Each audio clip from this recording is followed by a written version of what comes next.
We are planning and hoping to have a live debate tonight with everyone's favorite Alberta independence activist, Marty Belanger, and better known as Marty Up North. You guys might have heard that he just launched a brand new show with the Western Standard. How exciting! Congratulations, Marty.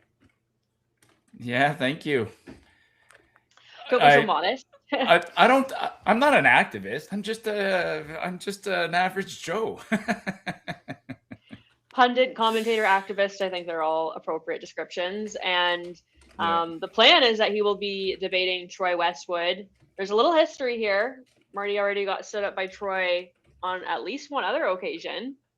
Oh, two other Yeah. occasions. Okay, so Yeah. this is on us if he doesn't come. Like, this isn't even his fault. You know, the old saying, fool me once, shame on you, fool me twice. So He seemed more serious this time. I mean, last time he had a lot. You know, he perhaps had a valid excuse last time with the unfamiliar with spaces. So then we were incredibly accommodating this time, right? I reached out to him again and I said, because he's notorious for making these pretty offhand comments, and I said, well, let's have a civilized debate. And I reached out again and he agreed. And thank you, because I said to him, like, I didn't want to give him the excuse of not being familiar with the space. I asked, like, what do you prefer? If you want to do a podcast, live, recorded, in studio, I mean, it's his, he chose this. So. well, Yeah. it is foolproof. I would know. I've had many elderly guests on my show, and you basically get a link and you have to click it, and it does basically everything else for you. So it is as close to foolproof as you can get on the internet these days. Looking at the clock here, it's 7:01. He's just 1 minute late. I think the old saying, you got to give everyone 15 minutes. I personally wouldn't be 15 minutes late to a debate, but that's just me. I'm old-fashioned like that. So we'll see how it goes here. But Marty, you've had an interesting week doing your canvassing. I've inspired. Like there's a real part of me that, I mean, like I've sort of taken off my journalist hat for the independence movement. I would say I'm very much and very evidently pro Alberta independence. And I Yeah. have no issue with talking about that. It's, I think, the first really big issue that I could honestly say, like, no, like I've very much expressed my opinions on this and that I'm in support of it and why, versus other issues where I'm more kind of reserved and didn't actually voice my opinions. This would be the exception to that. And so I've been seeing your content, Marty, and I've been thinking that maybe I should become a canvasser and go out and sit and have my coffee and get people to sign. But then I'm just thinking about my little kids. I'm not sure how that will go. Troy, you're here. Thank you so much for joining us. My Let him pleasure. figure out this camera. Just while he's figuring it out, I mean, hey, Troy, how's it going? Hey, good. How are you? Can you hear me? We can hear you loud and Yeah, clear. we can hear you. Good. Yeah, we're doing good here. We pushed it live, so it's good to have you on. We appreciate you accommodating some time to explore these ideas. So, My pleasure. Great. So, Marty, you look good. James, you look good. Troy, you look good. Is everyone ready to begin, or does anyone have any last-minute questions they want to go over? I'm good. Okay, excellent. Well, Got my shirt on. come representing. great. Well, it's 7:03, so we'll get started then. Hello, everyone. Thank you so much for joining us for this live debate between Troy Westwood and Marty Up North. You might have seen some of their content online. My name is Rachel Parker. I'm the host of Rachel Parker on YouTube, a well-known independent journalist in the Canada and Alberta independent media ecosystem. And my co-host today is James from the Critical Compass. So yeah, we're gonna have a great debate here. James, why don't you start off by introducing our opponents? Yeah, I'll give a little introduction. So we've got Marty Belanger, aka Marty Up North. He's the unacceptable fact checker. He's a vocal voice on X, where he fiercely critiques current events, Canadian federal politics, energy politics, and institutional failures. He's a staunch Alberta separatist. He challenges anti-independence narratives and debates unionists while exposing perceived lies and biases in the media and the government. With a no-nonsense style, he pushes for Alberta sovereignty, smaller government, and a return to common sense governance, often sparking heated discussions. And then we've got Troy Westwood. He's a husband, He's a dad, 25 years in social services, working across frontline support, program development, and community advocacy. 18-year member of the Winnipeg Blue Bombers. Great. And James, I just want to make sure that it's streaming live onto at least your YouTube. Yeah, we've got my Critical Compass YouTube is live. And how about yours on your end? It says that it is still waiting on my end. Interesting. Waiting. What about, let's just do a quick double check with, is it streaming to are your broadcasts going on X? Are you asking me Yeah. or are you asking Rachel? Yes. Yeah. Yeah. Yours I'm is live going on there. X. Yeah. If your YouTube didn't connect correctly, I'll send you the files. So Yeah, No I'm worries. live on X as well, so it's all good. I think Yeah, we've perfect. got enough across enough platforms that people will be able to figure it out. I just want to make sure no one misses out. Okay, so we did come up with a little structure just to keep things focused for today. There's going to be 6 segments. Each of you will basically get to host 3 or begin 3. So each segment will start with a question. The respondent will have 3 minutes to answer that question. Their opponent will then have 2 minutes to respond. And then we'll just allow for 5 minutes of open debate before moving on to a new segment. And we're going to cap it at an hour. James and we're not going to interrupt, with the exception that if there is a definition or a term that's being used and it's clear that you guys each have different interpretations of what that term might mean, we might step in and just ask for clarity, just for the overall sake of the discussion and clarity there. All right, well, if that sounds good to you, gentlemen, we'll begin. So our first topic is culture. And Marty, the first question will go to you. You will have, again, 3 minutes to answer. So Marty, what is Alberta's culture and why is it incompatible with Canada? Actually, that's a good question. I don't think that Alberta's culture specifically is different than, say, other provinces. I mean, it's slightly different. You know, it's different than, say, Quebec's culture. It's different than Newfoundland's culture, perhaps different than Ontario. But that's not the point here. The point is, when we talk about separation, is that whatever our culture happens to be, it's not that it's right or wrong, is that we just want to protect our culture. So a lot of Albertans in the last several years have a real concern about Ottawa's out of control immigration, because immigration is not a provincial matter, it's a federal matter, and Ottawa has basically opened the floodgates and allowed like millions of immigrants into the country, and they land in Toronto, Montreal, places like that, but a lot of them end up in Alberta. And so just in the last year alone, last couple of years, we've added like 400,000 immigrants to Alberta, which for a province of a population of only like 4 million, we've added like 4%. We grew, and it's out of control and is damaging. So it's an example. It's not the main reason why there's a separatist movement, but it is one of them. And it's not about the fact that our culture is fundamentally different than other parts of Canada, but we've decided that we want to protect our culture.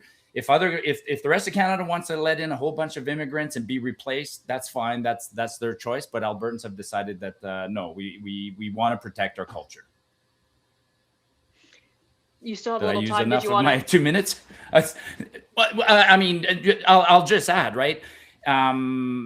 You know, I'm not against immigration, and most Albertans are not against immigration because, like, fundamentally, we're a late province to Confederation, and we were a territory for the longest time. And most people, we are the product of a mass immigration in the late 1800s, early 1900s. So there's a lot of people who came here to help build this province, and so we're not against immigration. Most of us can trace back our families to some form of immigration, but we're definitely not in favor of the out of control immigration that's going on. And I also want to add this.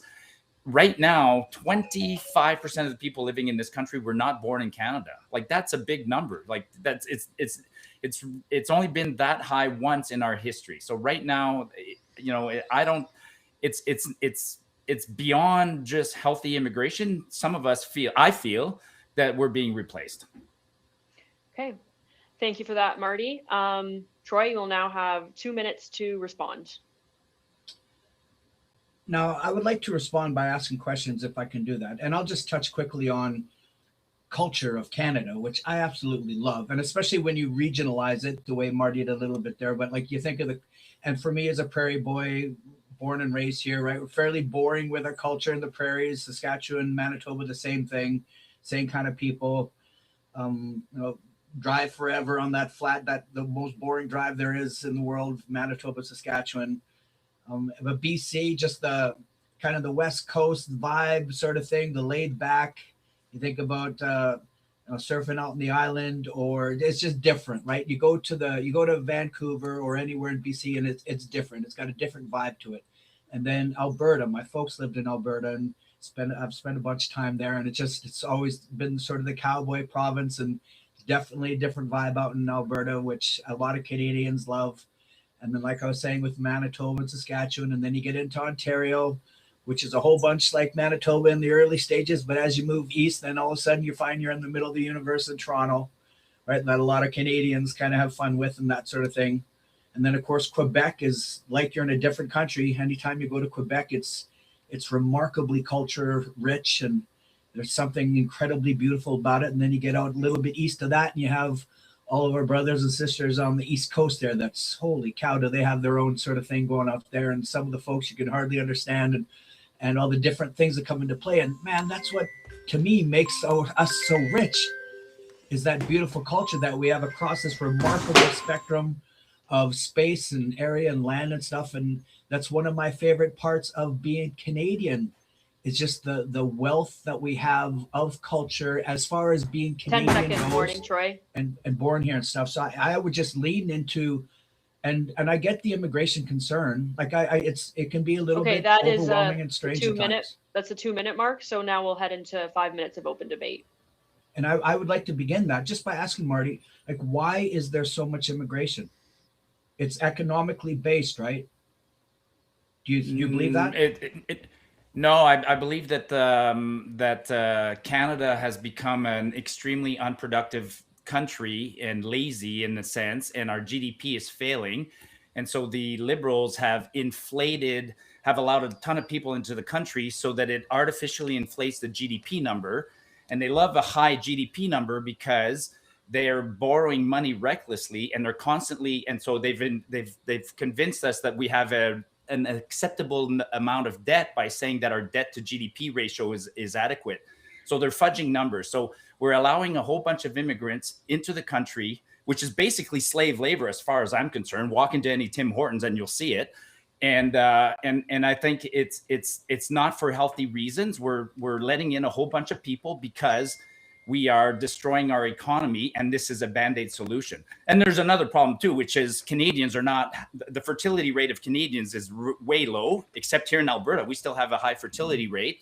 And so the rest of the country is not having babies because policies are so terrible that nobody can afford to have babies. And then we can't keep paying for these social services that we lavish on each other. So then we have to have this out of control immigration. So I think out of control immigration is the result of other bad policies. But I do take offense, and I've seen your posting before about the racial plays you make on the Tim Hortons and stuff like that. And when I first saw some of the complaints about it, I was giggling to myself because I thought, oh, these rural folks in Alberta are freaking out because they're going to their local Tim's and it's got Indian ownership. Those folks own Tim's. Marty, those folks that are coming in, like the number of Indian business owners that in Canada is quite remarkable and beautiful and wealthy. And I think, like, I understand, especially for white folks, the concern about the immigration when sometimes you can be a minority living in a large city in Winnipeg and your culture or your whiteness is a minority, but there's also something truly beautiful to it. And I do profoundly disagree. The one thing I'll agree with you 1,000% is when some a-holes are out in Toronto protesting and some folks start saying death to Canada and all that sort of stuff, those folks should be immediately taken either to jail or sent back home. Like that, we need to be more careful in vetting who we bring into the country for sure, to make sure that they're not fanatical and they fall in line from that sort of standpoint. There, I would really like things to be changed. But I think there's a lot of beauty in the folks that come here. And we live in a place there's so many different cultures here. that, and I've grown up playing soccer my whole life. I coach soccer, so that inherently a lot of the globe plays soccer. So, around us we have a large Indian population, a large Filipino population, and all kinds of other folks from different cultures. And I think it's a truly beautiful thing. Marty, did you want to respond, or do you guys want to leave it there? Yeah, I'll just, like I said, that, I'm not against people coming here to run businesses. I'm not against Indians that would come here and own a Tim Hortons. That's not my problem. My problem is the fact that there's just so many of them. I mean, Tim Hortons used to be a place where you would go and where kids would work and retirees, and now it's slave labor from imported from other countries. It's not slave labor though, brother. They're getting minimum wage or whatever they're making, same as anybody else, and different folks that are helping, and that sort of a thing. Like, I know, like, it's a pretty hardcore, edgy sort of take that you have, Marty. And when you say you don't have a problem with it, but when you post some of the stuff that you do, it sure looks like you do. Like, it comes off very hateful, spiteful, hard, angry, and like you just don't like when you go up to your Tim's, and if you're being served by someone who's Indian, which seems to me really. Yeah, I don't like being replaced, Troy. I'm proud of my culture, and I want to preserve my culture. You keep talking about beautiful cultures, but at the same time, my culture is being replaced and destroyed. So where's your sympathy for my culture? You keep talking about beautiful cultures. Everybody else has a beautiful culture except the Alberta culture. So you have no sympathy for my culture, but you have sympathy for the Filipinos that are coming here and installing a restaurant. Like, do you see the hypocrisy in what you're saying? Where's your sympathy for my culture or yours? Well, your culture, like you have what I would call a suicidal empathy. You're being replaced and you're cool with it, but I'm not cool with being replaced. So, I mean, we'll agree to disagree and we'll move on to another topic. I would say that we're not being, I do not feel as a white dude that I'm being replaced. I do feel that we are being enhanced from a cultural standpoint, and that's a part of the richness of Canada. That's my take on it. Perfect. All right. Well, let's move to our second question then. This one is for you, Troy. Do you think Albertans have a right to pursue self-determination through a citizen-led petition and a referendum following the guidelines of the Supreme Court? I'll say F no. And if we're sitting in the living room together here, I'd swear openly, but no, hell no, they do not. I just don't. And I know that there is a pathway to it. And I know that especially when Marty and I were younger, I don't know if Rachel and James, you guys were born yet, sort of thing, but when Quebec tried to do it, I was way younger. I can't remember what year it was exactly, but it was a huge ordeal.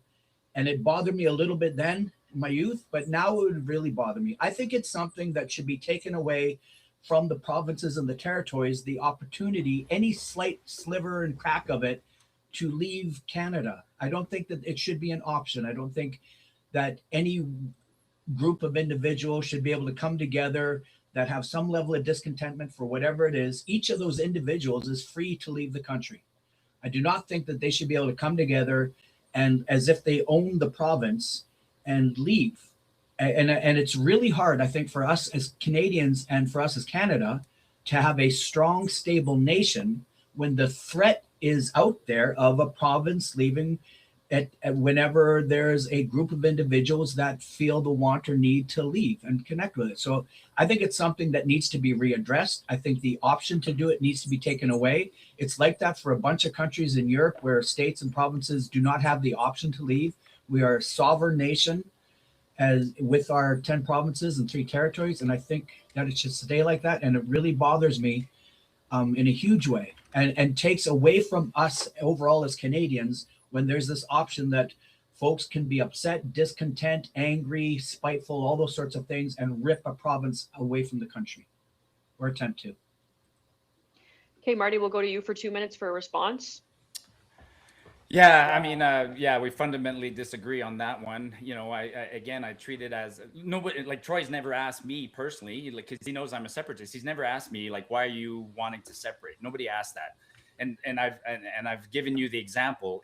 If you have a relationship between a man and a woman or whatever kind of relationship or business, people come together and suddenly it doesn't work out.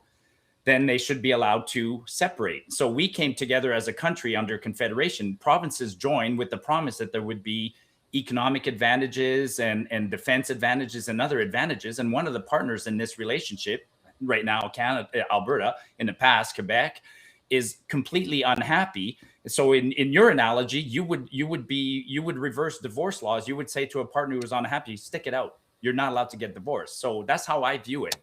And then for me, it's perfectly constitutional and perfectly valid. Like, why would you want to keep a partner in the relationship? Albertans are unhappy. They're not happy being in this relationship. So, I lived through the first referendum. I lived in Quebec for the first referendum in the 1980s. And then I wasn't there for the second one, but I was cheering them on. I'm like, hey, have at her. If you're not happy in this confederation, move on. So I can't make the emotional attachment and passing a law like that. To me, that would be a draconian law saying an unhappy partner can't leave. That's insane. So no, we're unhappy and we want to leave. I think the relationship comparison, like a marriage, is probably the best one we have for this. I think it's a horrible analogy to use. But nonetheless, and I find it interesting too, when you say completely unhappy, because it's probably somewhere around 30% right now that's the estimation anyway, plus or minus whatever it might be, of Albertans would sign up for independence. So I think one thing, the separatists, that the notion of false consensus phenomenon, when they're around others that are always doing this, and maybe when you are out getting those signatures, Marty, like you're around individuals, especially in rural Alberta, that really are tuned into this, but it's still, by all accounts, somewhere around 30% or so.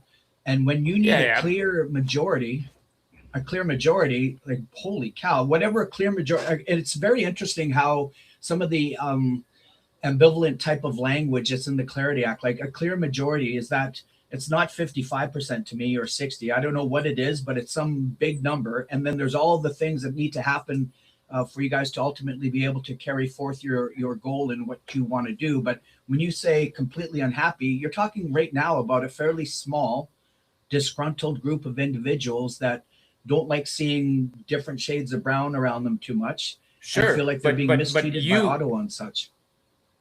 Well, so you wouldn't even let those individuals voice their discontent by holding a referendum. So I'm with you on this one. Let us hold. We're collecting petitions. Smith gave us a beautiful piece of legislature called the Citizens Initiative, and we will hold a referendum. And I'll stand by it. If the referendum fails and doesn't get the majority, then I guess we'll have a mandate to try and renegotiate with Ottawa. But let us that's not your concern. Actually, your concern can be valid if you think that. Would you agree that if 60% of Albertans said we want to go in a referendum, would you respect that, or would you still say no? Well, I don't know. I inherently, obviously, it would be way above my head I would not respect it for sure, because I just don't think that any group of individuals should be able to tear a province away from the country like that. Okay, well, that's an interesting.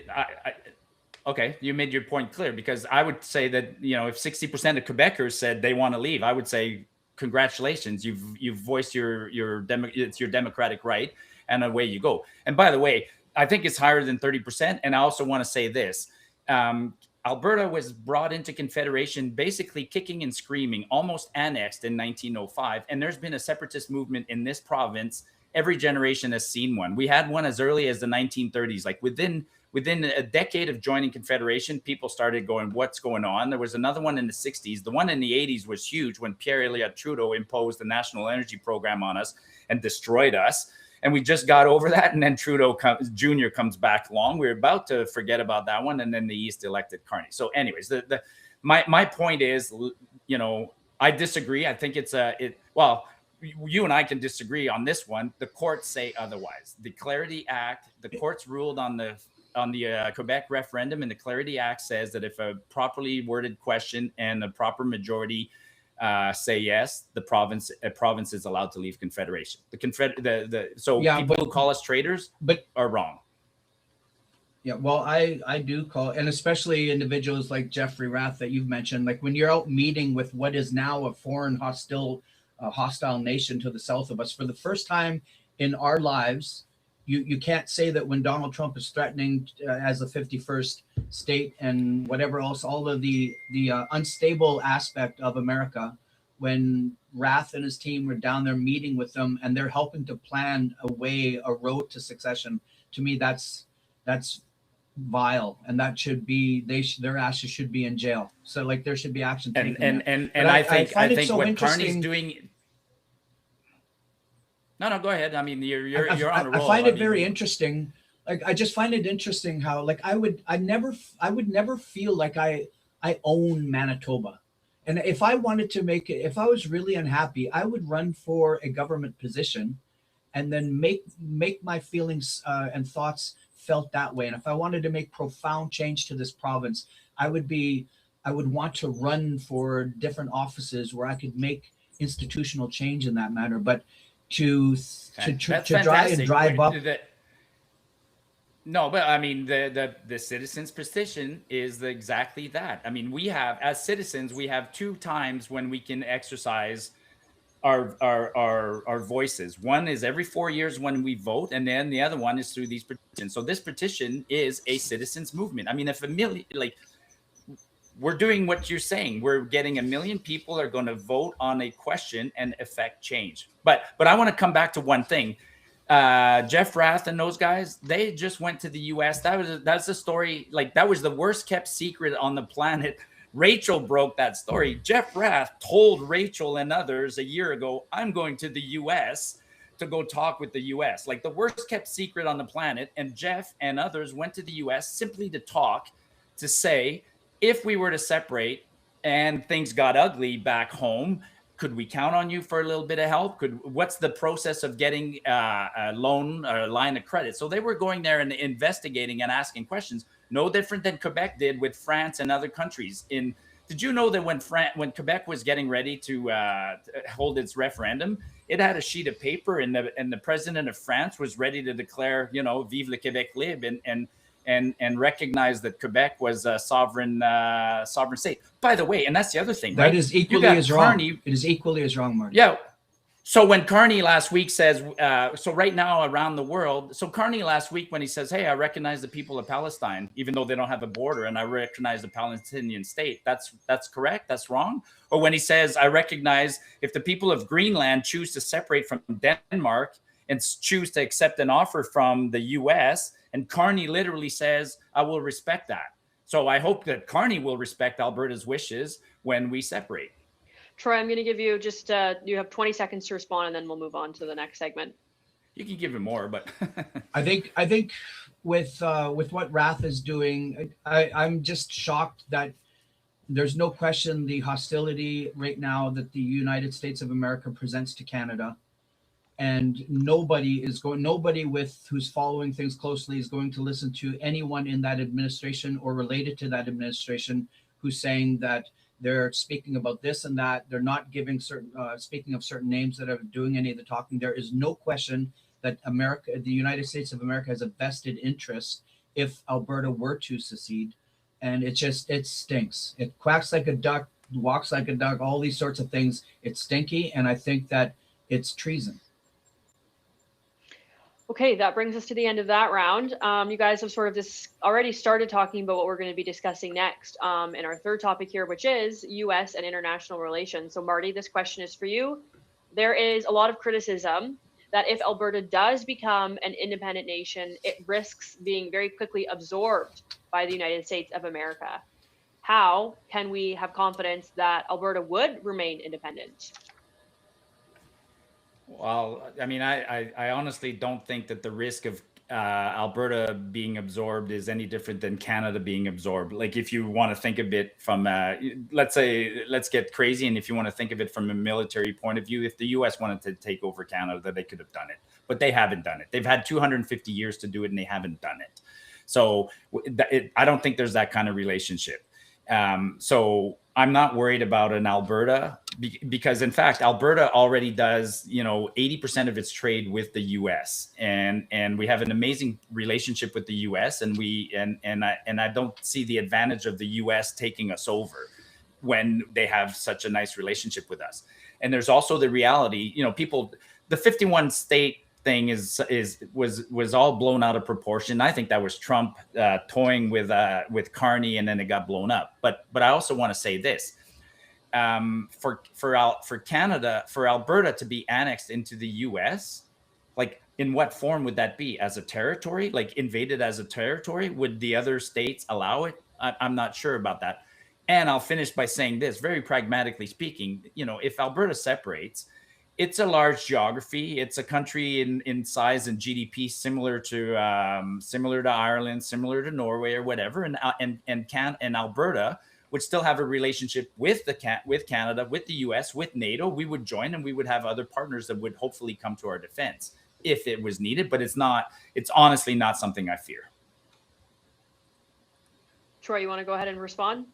I sure do. When Marty's saying, but they haven't done it, as far as America showing aggression, posing a serious threat to America. America has never had an authoritarian as a president, which is what Donald Trump is, and he's becoming as each day passes. When you're talking about Marty doesn't think they'll do this or that as far as acquiring land, you have Donald Trump referencing the Monroe Doctrine. You have the Monroe Doctrine referenced in Project 2025, which is like the playbook for Trump and the rest of it, and just dive into that. That Donald Trump would love that, the whole Monroe Doctrine and the Western Hemisphere, dividing that up, and then it gets into things with Putin and Xi as well, that sort of thing with Donald Trump. So no, I don't believe that America would not pose and is not a serious threat right now. And I also want to reference, when you're talking about the whole statehood thing, Jeffrey Rath in May 3rd of 25. We need to be an independent country before we can join the U.S. one step at a time. He admits that after independence, the 51st state is on the plate. And then, Rachel, you yourself actually tweeted on April 3rd, I believe it was, in 2025, Jeffrey Rath, and him saying that Jeffrey Rath says a delegate is planning to travel to D.C. to pitch President Trump on Alberta statehood. And then Rath's quote is, "It's quite evident that we're being governed by idiots in Ottawa. There's a number of us in Alberta that have had enough." So again, there he's kind of implying the statehood element. And I see all the time from Jeffrey Rath, he's talking about independence first and then movement into the 51st state. I think it's either naive or just flat falsehood, when those who are interested in separating and tearing Alberta out of Canada, they can be, I think it's being packaged as independent, so it's a little bit warmer for Canadians to 10-second warning, embrace. Troy. I think it's flat, though. Ultimately, they're going to become the 51st state if they succeed. Okay, cool. So a quick rebuttal on my part. First of all, Jeff Rath is the leader, is one of the senior leaders of the Alberta Prosperity Project, which is on hold right now.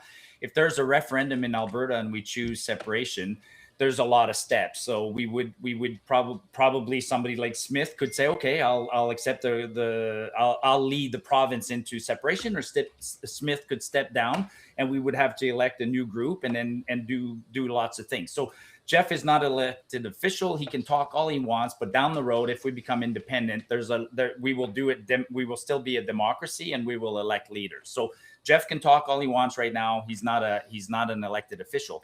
And on your Trump point, so back to what I just said, if at the best course right now, Alberta has a referendum at the end of this year, starts a negotiation with the rest of Canada, separates and becomes a nation, that's like 2.5 years from now. In 2.5 years from now, Trump will be gone. And so Trump might be an aberration right now, but the Americans have a beautiful system where they have a peaceful change of power.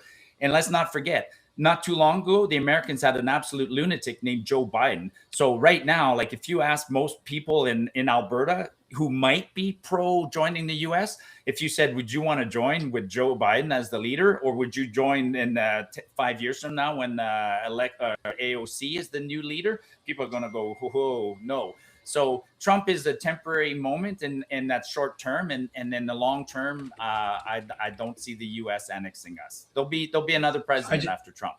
The Trump derangement syndrome will come to an end. I just want to verify here, Marty, and I get a kick out of folks that say Trump derangement syndrome. Anyone could go through my timeline for the last 10 years, find anything I've said about Trump that hasn't come to fruition. But you actually called Biden a lunatic, and you've stated that you support Trump on many occasions. So that's something to digest.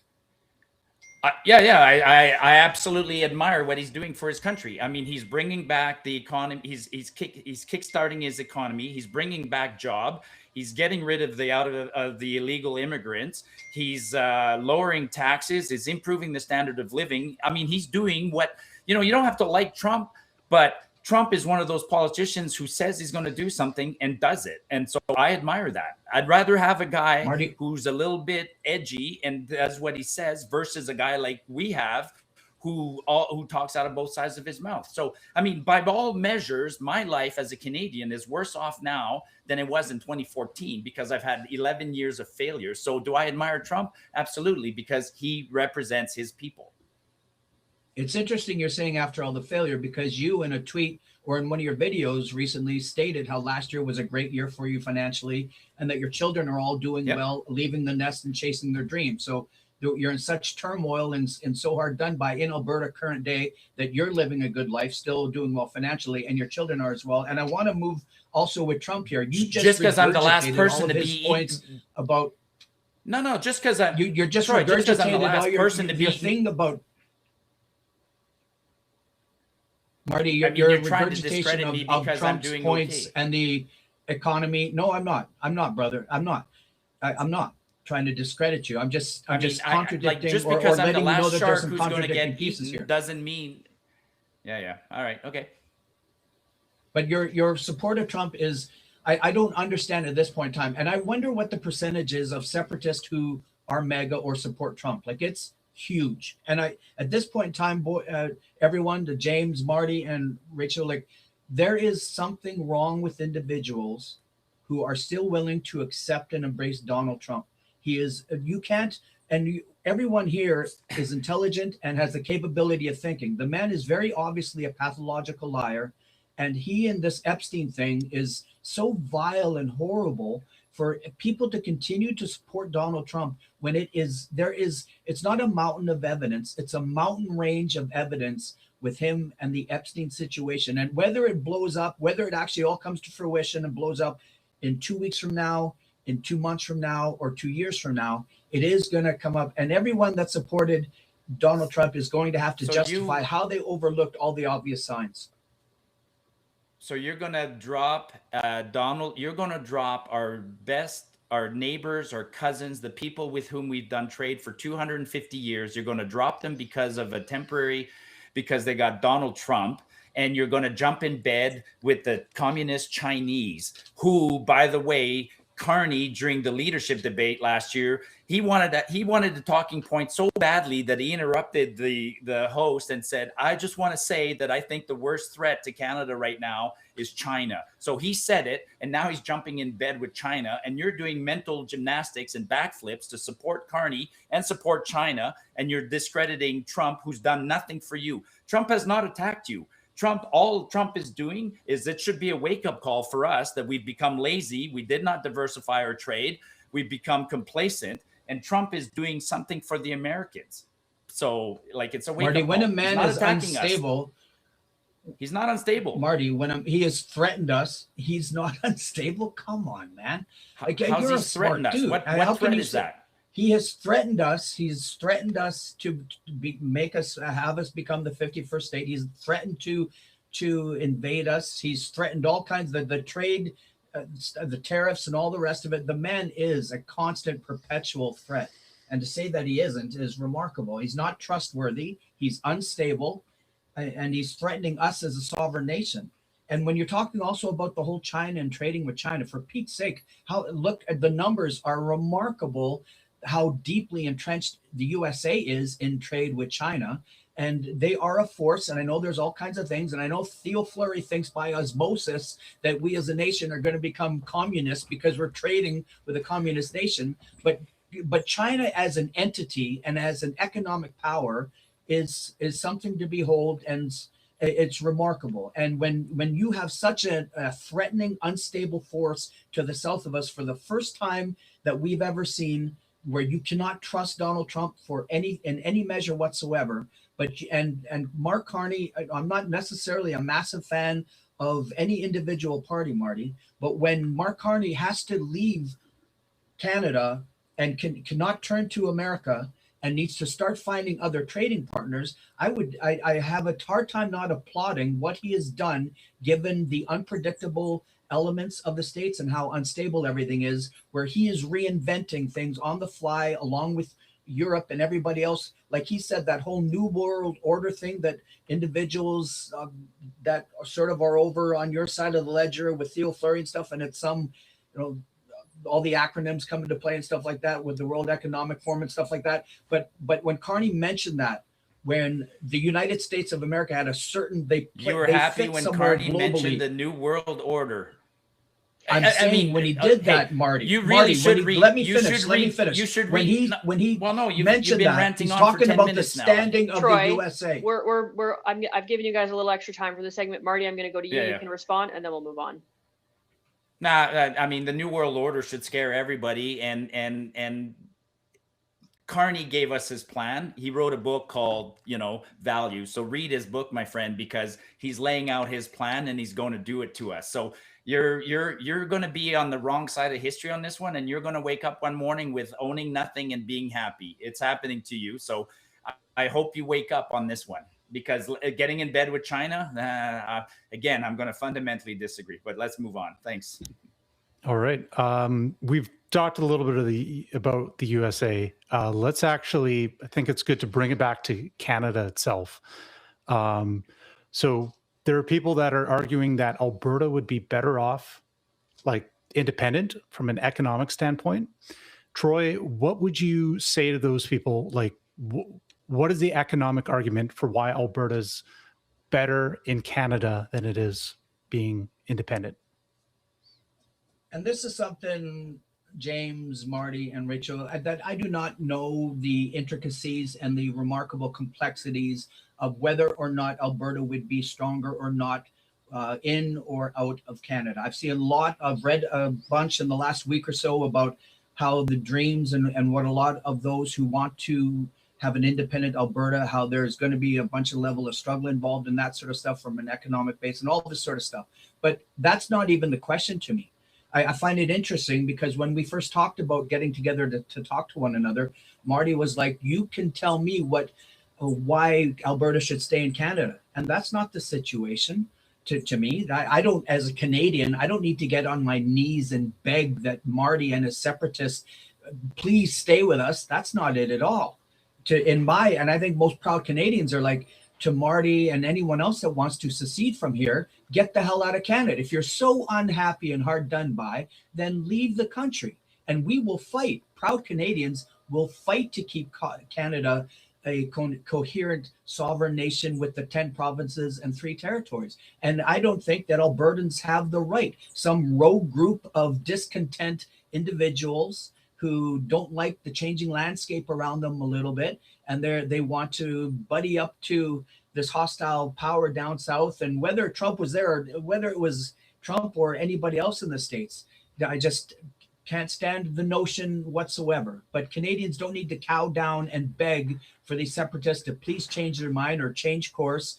Right now they're in the minority. I think the further we get into this, that you hear more and more proud Albertans taking steps and making themselves more vocal, saying, hey, we are the clear majority here. Alberta is staying and going nowhere. And I'm very intrigued and interested to see how certain individuals, Marty said that if it ends up being a loss for what they're trying to do, that he'll wear it well and lose with respect and that sort of thing. But I wonder what the likes of guys like David Parker and yada, yada, all these others, guys like Theo Fleury, other individuals, when this doesn't work, what's going to happen with all these discontents that really push for independence and it fails. And I think it's going to crash and burn.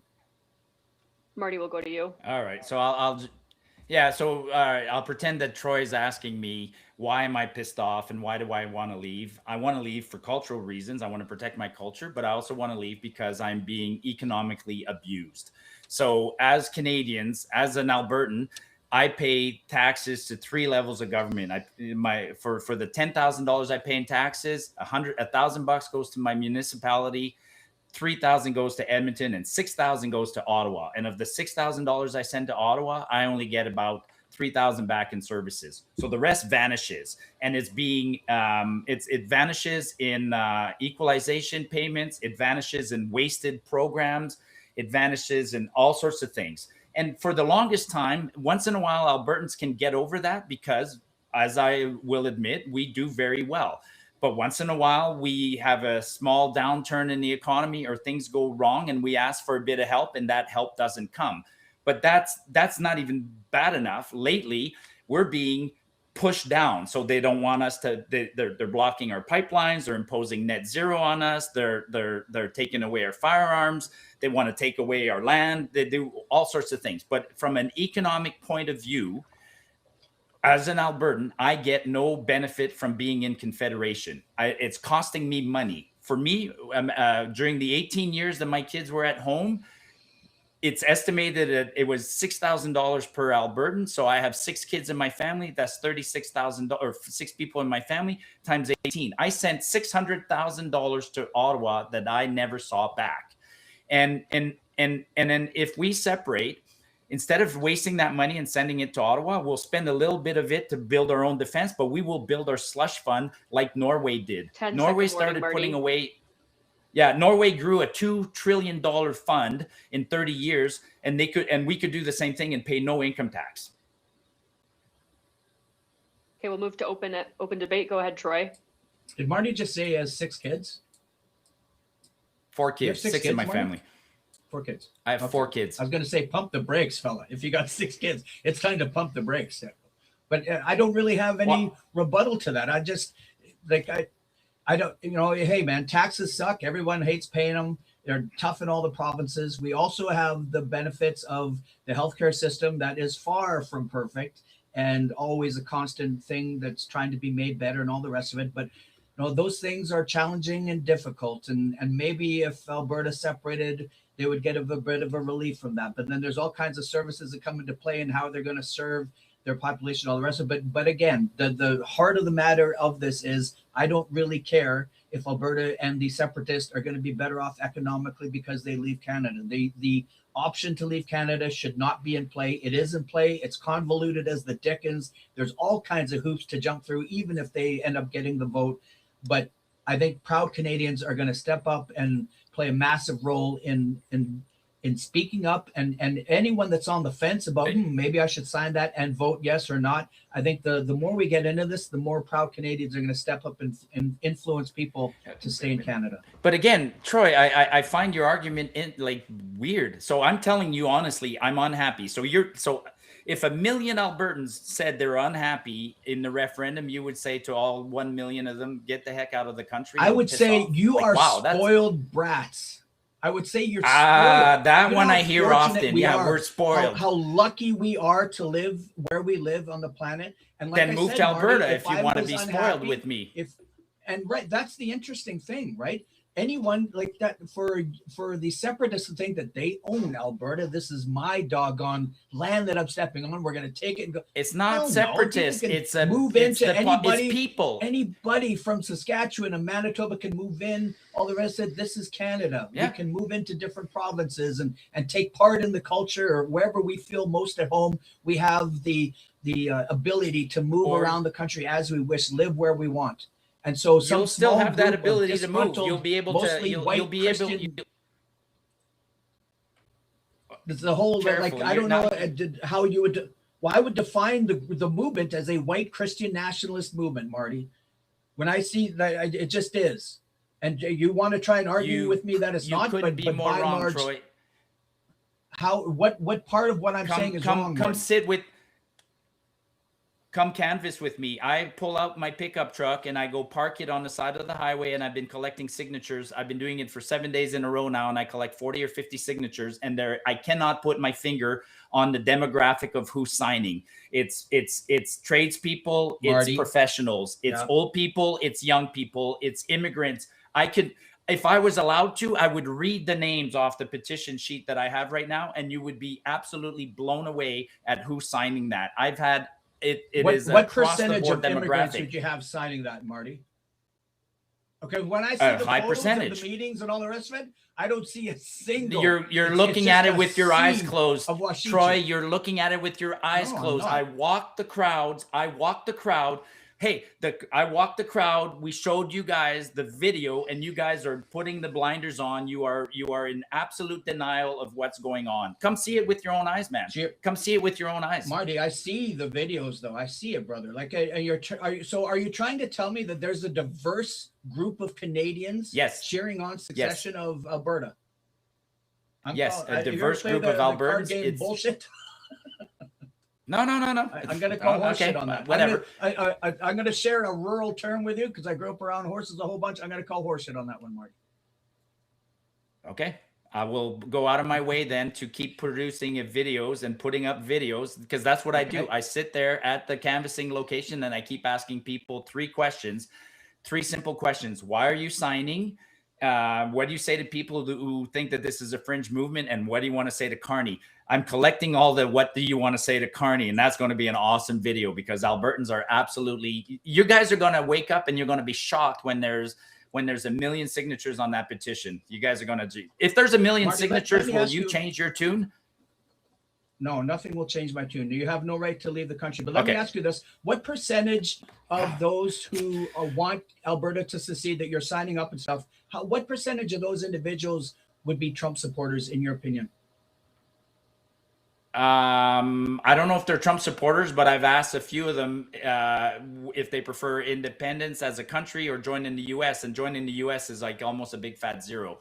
So I know you're trying to go there, but there's no problem that joining the U.S. would solve that we can't solve on our own. Do you really think that I want to join the U.S. and be a teeny weeny little state farther from Washington than I am currently from Ottawa? Like, it solves no problem. The only thing that would be advantageous to joining the U.S. would be perhaps their economic powerhouse and temporarily adopting their dollar and the umbrella of security that they provide from defense. But there's no solution that we can't come up on our own. The problems that we have with Confederation. That's not the point that I'm making, though, Marty. The point that I'm making. No, but that's the question you asked, and the answer is nobody wants to join the U.S. It's the by and large, this movement that you're part of is a white Christian nationalist movement. And I know for sure David Parker embraces that and pushes that in a huge way.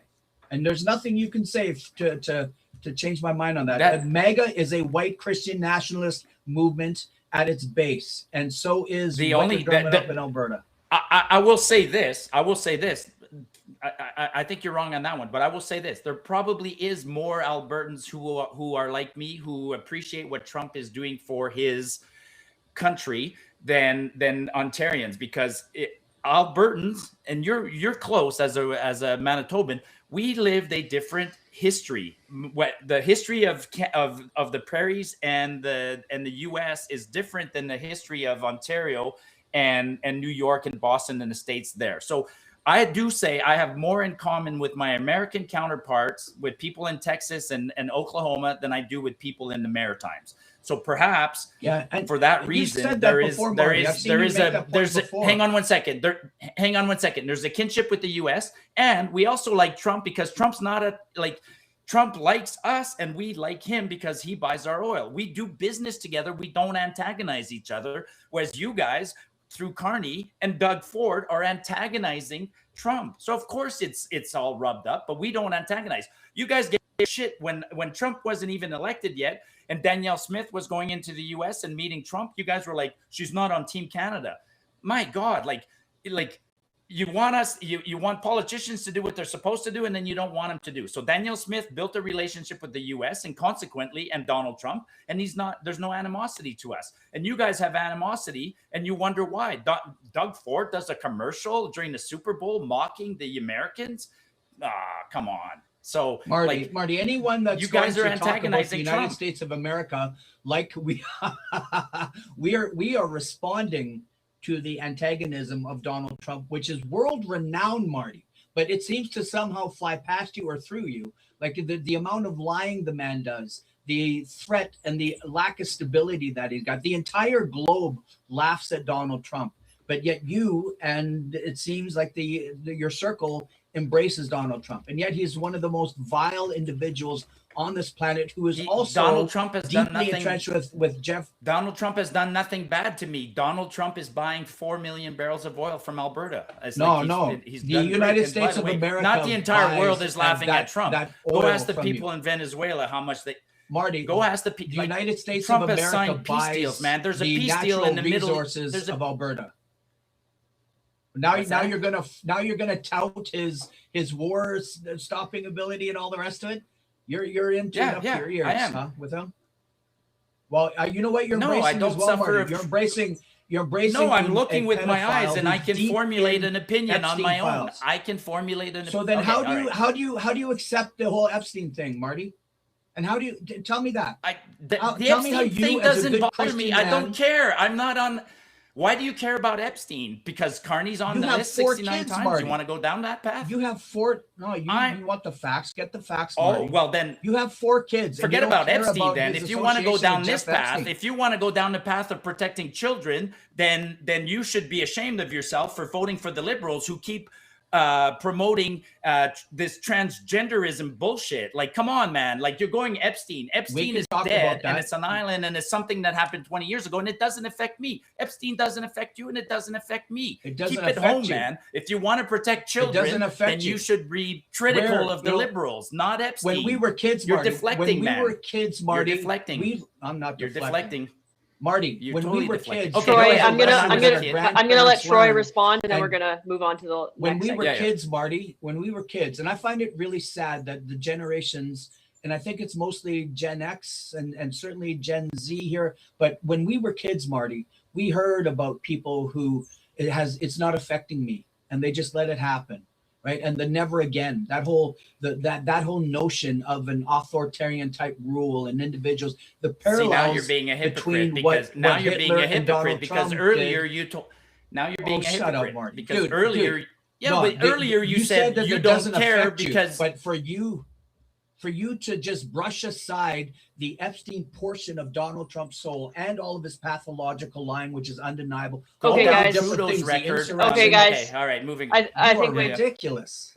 If you want to get back to that at the end, you can. I let you go quite a bit longer there because I cut one of the segments because it was getting a bit redundant. You had already talked about it. So this will be our final segment, and I'll give you a little extra time in this as well. And we're going to take a look at Alberta's future here.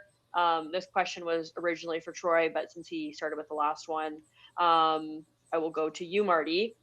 Let's say we have an independence referendum and it fails. Should Canada still seek to address separatist dissatisfaction with Confederation?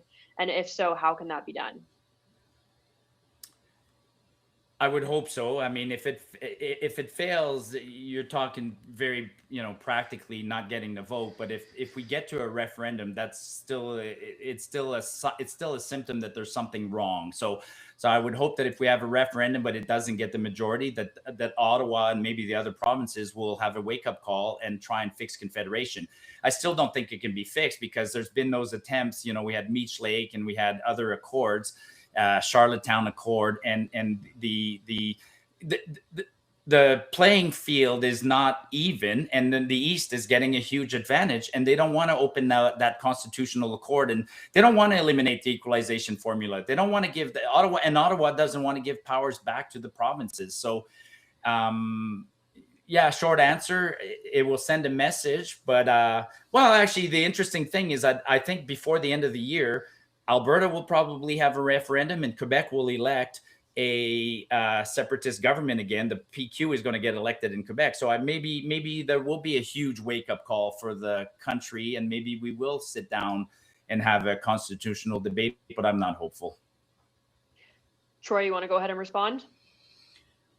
I think when this fails, that there'll be a celebration for Canadians to some degree, and certainly with our proud brothers and sisters in Alberta that want to stay in Canada. And hopefully there's no truly negative things, any sort of strong revolts or anything like that with the separatists that want to separate and then their dreams get squashed and that sort of thing. And then I think it's very important. And as Marty brought up, the flames that are burning with separatism or separating from Canada still alive in Quebec. I think it's very important that we live in a time right now that is in this hemisphere, the most turmoil exists now since World War II. And I think it's very important that Canada takes steps and takes measures, because we cannot be a strong, stable nation until the option for provinces to leave is extinguished and changed. And I think the laws need to be addressed. We have all kinds in this day and age of disinformation.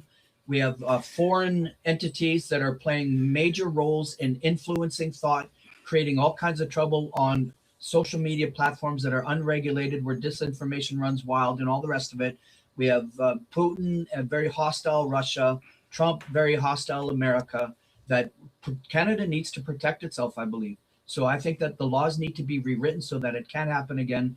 And hopefully things can move forward where all these different, beautiful, distinctive parts of Canada can work together, come together to operate more effectively, more efficiently. And for anyone who is of Marty's ilk, who is truly upset and angry, you can either leave the country or you can get involved at the governmental level within the framework of Canada and try to make change that way.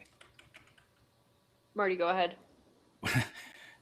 Which is what we're doing. We're getting involved within the existing framework. The Constitution, this Clarity Act, and other things say that we're allowed to do what we're doing. So I am getting involved. I know you don't like it, but citizens of Alberta are getting involved. But at the end of the day, I find your comment absolutely incredible. Like, rather than find out why a group of citizens in Alberta or Quebec are unhappy and perhaps addressing their unhappiness and fixing what's wrong with the Constitution, your solution is, let's just tighten it down and let's not let those fuckers get out of here. Let's prevent them from getting pissed off. Even though they're pissed off, let's prevent them from voicing their opinion. And if they're really pissed off, they can just get the hell out. Like, that is such a draconian way to think about the problem. Like, you've literally not asked anybody why we're pissed off. You're just like, you're pissed off, but you shouldn't be pissed off. And I'm not going to allow you to be pissed off. You were literally the kind of guy that if your neighbors who've been married for 20 years and the wife or the husband said,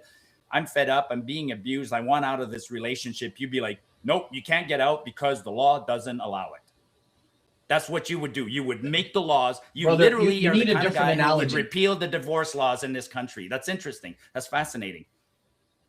And in a typical liberal, you do not like your solution is more force and take away the. I mean, you even said it. You're pissed off that we're selfish. You call us selfish, and you call us treasonous. Spoiled. It was spoiled, not treasonous. Spoiled, sure, spoiled. And so we're spoiled, and your answer to us being perceived as spoiled is, I'm just gonna make it impossible for you to voice your concern. Wow, that's interesting. No, but Marty, thanks for coming out, your though. Concern and battling to leave the nation are two totally different We've things. been voicing our concern for 100 years. See this hat here? It says 1905. We've been voicing our concern since 1905, but if you look at the map of Canada, there's this little triangle in the corner. We have by the way, we have a disproportionate amount of seats. We're not represented statistically. We are disproportionately represented. We got a bum deal. We have 34 seats in the House of Commons, whereas Maritimes have like 34, but we have 3 times the population. So even if it was proportionate, you draw a little triangle of Montreal, Toronto, and Ottawa. There's 25 million people in there. There's 30 million people out east, and they keep voting for things that they care about, and they push them on the rest of us. They don't like guns in Ontario and Quebec, and consequently, I'm not allowed to have guns. They want electric vehicles because they believe in this bullshit net zero, and I'm forced to suffer those consequences. So the whole country is messed up, and we've been fighting since 1905 to get out. The separatist movement is not new. Canadians have been ignoring us. And finally, this one is taking root, and we're really, really pissed off. And so you guys are going to have to deal with the consequences. And people who know that it's bad for Canada because it will break up Canada. But I didn't break up Canada. You guys did by constantly abusing us. No, the consequences are probably going to go out like a little burning brush fire when you guys end up with 30% of the vote. Now, 1905, what the ironic thing here, Marty, is in 1905, the same way that you view going up to Tim's and Indian individuals are helping you, a French Canadian going to Alberta in 1905 probably wouldn't have been embraced so much there.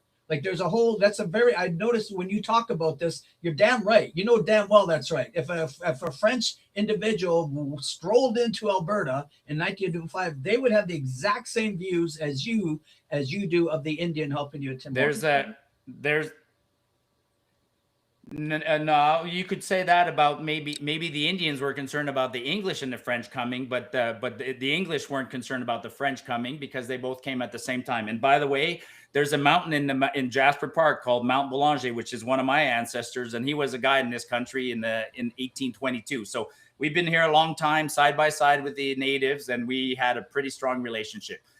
So anyways, that's a different story, but yeah. Hey, Troy, kudos. Thanks for coming out, man. I mean, I was hoping you would do a sales pitch on why we should stay, but now I see that you really, you really don't want us to leave, but you don't want to listen to us of why we're concerned, and you want to force us to stay, which is a very interesting concept. It's that doesn't seem very democratic to me, but.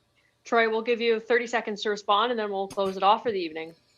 I'm all ears for listening to discontent of what right now is a super minority in Alberta of individuals, mostly white men. From what we're seeing, there's this group of individuals that support Donald Trump, that are really unhappy with the immigration coming in, that are Christian by nature, and there's some level of discontentment and anger there. And I struggle to understand the level of anger at what it is. But hey, man, we see it in the States right now as well. So it's a global thing a little bit right now. So I struggle to understand it, but I'm all ears. I hope that wherever this is going, that Alberta ends up staying. And I hope that all those that are truly discontent and unhappy in Alberta that there can be ways found so that ultimately all those individuals and their families and children, generations to come, can grow up as proud Canadians. Gentlemen, thank you so much for your time today. I really appreciate both of you coming out and sharing your perspective, and also a huge thank to James, who really pulled this all together on the technical side of things. So hopefully we can do this again sometime soon. Thanks, everyone. Have a great evening. Thank you, James. Thank you, Rachel. Appreciate it. Thanks, guys. Happy to have you both on. So.